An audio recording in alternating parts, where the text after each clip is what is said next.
for their likes and dislikes. So the last half hour is intended for you, Liesbet. Thank you. Thank you. And really nice to have a bit more time than the 3 minutes of yesterday. And also nothing depends on this. No awards, just sort of general like or dislike of this project. I'm going to talk about the acts of identity management, meaning what it is that we as users do when we identify ourselves or authenticate ourselves. And you've seen the questions yesterday, so I'll put them up. Why do we refuse ID cards? And here the we is the UK population, because of course the Dutch have ID cards, and the Germans have them, and the Swedes have them, but in the UK it's a very controversial, difficult thing, and they don't have them. But they do have a lot of loyalty cards, extreme lot of loyalty cards. Everything you buy, you get a loyalty card with that, so that is a weird contradiction there. And then in the Netherlands, we're concerned about electronic patient files, but we were the Dutch were the first and the most enthusiastic participants in LinkedIn. So there's really these contradictions between, on the one hand, users share their personal data on places where you think you shouldn't do this, and on the other hand, they're very protective of their personal data when you think, well, what does it matter in this context? So that's from a user perspective, that's the main paradox of identity management. And what we do, and we have 4 universities in the UK, Loughborough, where I'm from, a group of communication and media scholars. Dundee, there's Lilia there in the back, and that's a group of designers, design scholars. Essex, political philosophers, and Northumbria, that's a group of human-computer interaction scholars. So we are a multidisciplinary team. Together there's 11 of us. And we focus on structural taboos and desires around identity management. So that means that we try to be agnostic towards the technologies that we use to identify ourselves. So whether we talk about tokens or memory systems or biometrics or implants even, our aim with the research is to find out what, in a more general sense, moves people to use some things and not others, to like some things and not others. And we have a very strong focus on affect in that sense, on the emotions, the feelings around these systems. Also, we are future-oriented, meaning that we try to look at all the things that are predicted for happening in the future and also find out how people look at that, so that we have a sort of roadmap almost to find out what in the future will be accepted and what will remain problematic. What have we done? We have 3 phases in the research. In the first year, we looked at the scenarios that circulate around us about future means of identity management. And we looked at science fiction, government proposals, art and design, research and development in big corporations, news journalism, what have you. I'll talk about that a bit more in a minute. Then we talked to experts and early adopters, and basically early adopters of implants as means of identification. We've just finished a whole range of user research, talking to ordinary people, what they think about future identity management. We have an artist working for us, doing all kinds of performances, and then we have developed some prototypes.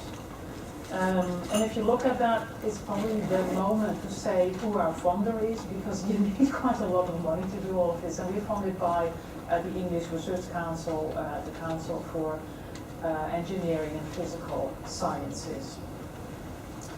All right, start with the scenarios. So we looked at science fiction, pop culture, series like Homeland, Spooks, Person of Interest. That was not a punishment to do that, of course, that was quite fun.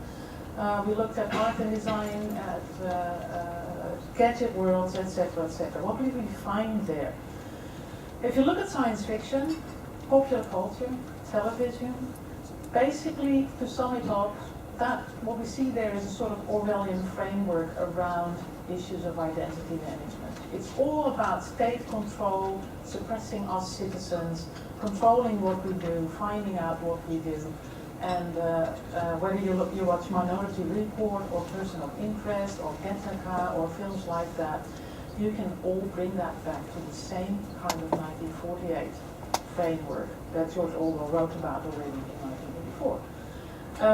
And of course that is being exacerbated by the present prison scandal and the NSA activities, and Big Brother has come back with a vengeance, you could say.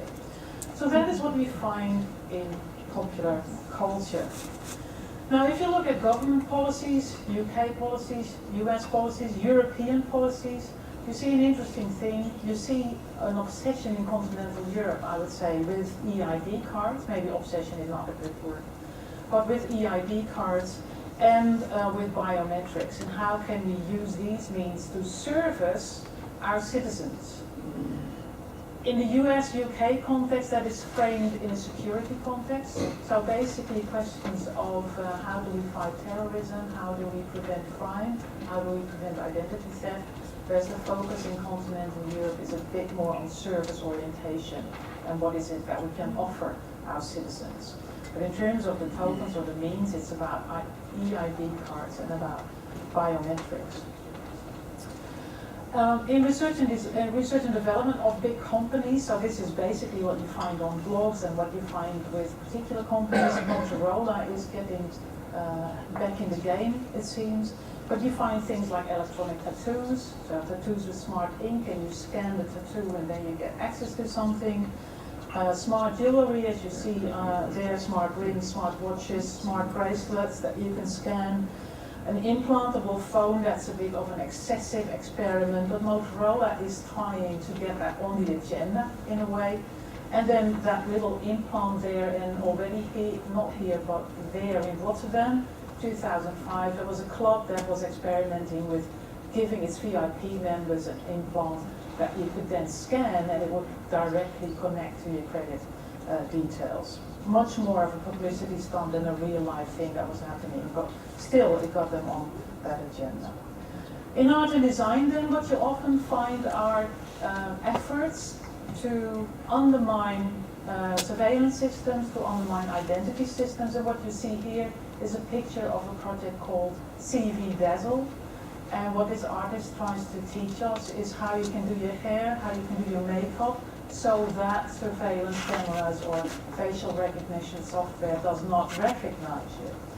And if you look it up, CV Dazzle, you find all kinds of interesting makeup and hair and that sort of make it completely impossible to be recognized.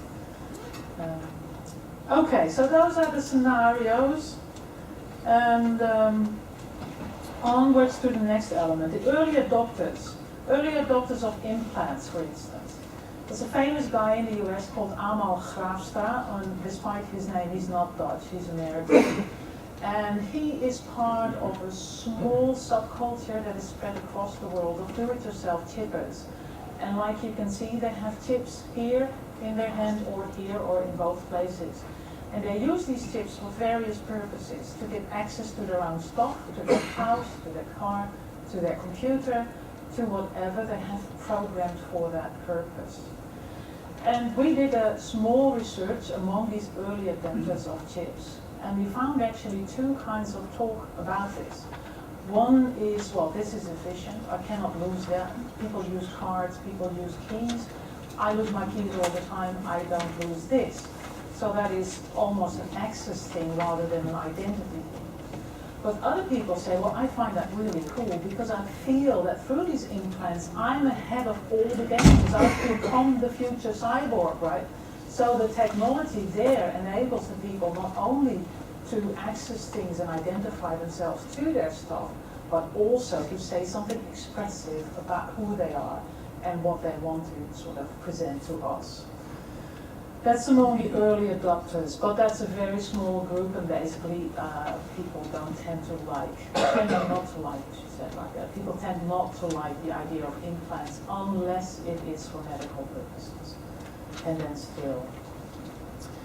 The experts, partly early adopters are experts, but partly they're people like you, and we did Delphi interviews among the experts. And what they all say was, that's nothing new to you. The future is mobile, the future is smart. It's in one of the automatiseringsgids of this week. The future is smart and mobile. But then you should be aware that mobile is not only the phone or the tablet, but mobile also involves wearable technology.